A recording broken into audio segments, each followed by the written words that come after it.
The awards are every 2 years for the CISC, and in BC they've been holding them for about 10 years or so now.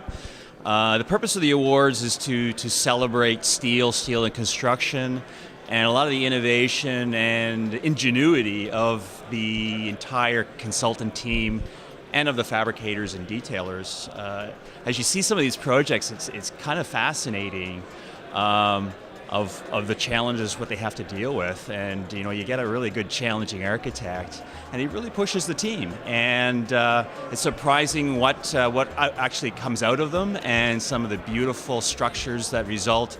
In addition, we see that they've overcome those challenges and produced them many times under budget and ahead of schedule. Some of the aspects of the challenges of construction is to really be able to capture in a structure the concept of what the engineers and architects are looking for.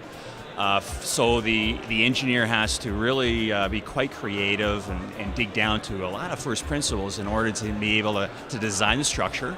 And then the fabricators have to work with their teams to be able to make those connections work and get everything to be able to work and to be able to erect. One of the challenges is not only the design, but one of the interesting challenges is just to get the building to stand during the erection process. More and more times now we're seeing columns that are not quite vertical, and architects seem to love these, especially in tubular type columns now. And those are always a little bit of a challenge to make sure that those things are stable during construction.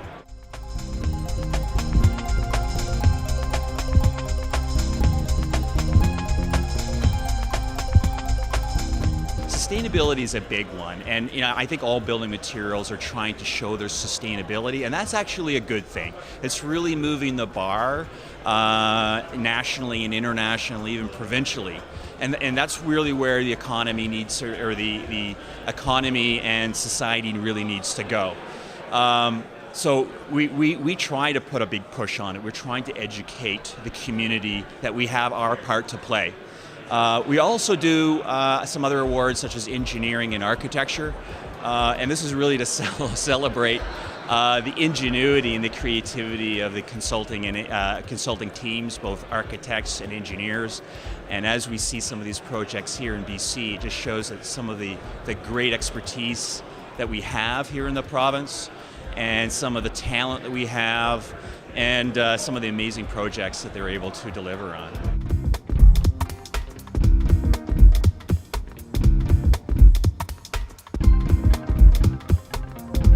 Project was the Craigflower Bridge replacement, which was a 120 meter span bridge.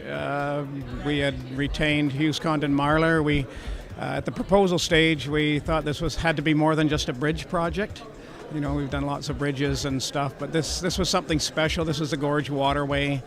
It's a very historic site, and we needed a bridge design that did justice to the site.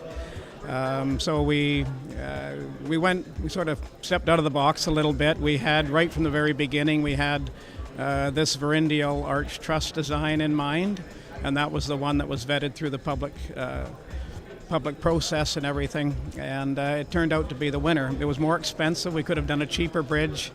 We could have done a bridge that was built a lot quicker and less disruption to the public, but I don't think that would have done the site justice. Building a bridge over water, the detailing had to be right on. It's a tricky bridge. It's a Varindial arch truss bridge. It was fabricated, installed in pairs of trusses, and you had to be right on when you drop these girders on the abutments and the piers and pier to pier. So kudos to the fabricators and exact steel detailing. The fabricators were SureSpan.